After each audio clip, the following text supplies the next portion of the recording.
সুপ্রিয় সপ্তম শ্রেণীর শিক্ষার্থীবৃন্দ, আমাদের ষান্মাসিক মূল্যায়নের প্রস্তুতি পর্বে আমরা চলে যাচ্ছি দ্বিতীয় অধ্যায়ে, দ্বিতীয় পরিচ্ছেদে প্রমিত ভাষায় কথা বলে। প্রমিত ভাষায় এর আলোকে আমরা আঞ্চলিক ভাষা এবং প্রমিত ভাষার শব্দের পুস্তাকার তৈরি করেছি। দলে দলে উপস্থাপন চলছে। একজন শিক্ষার্থী তার দলের নাম বলে এবং তার নিজের পরিচয় দিয়ে তারপর তার উপস্থাপনা শুরু করবে।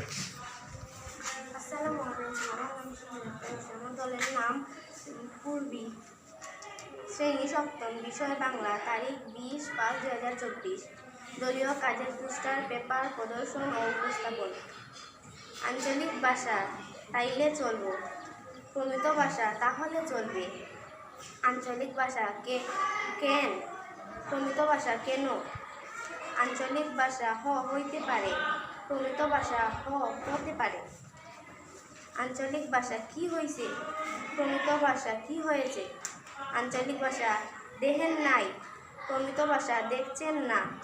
আঞ্চলিক ভাষা রাখছে কেন, কোন, প্রমিত ভাষা রাখছেন কেন। অনেক অনেক ভালো হয়েছে এবং অনেক সুন্দর হয়েছে। তাকে অনেক অনেক ধন্যবাদ এবং অভিনন্দন। একটা দল ফিরে এসেছে।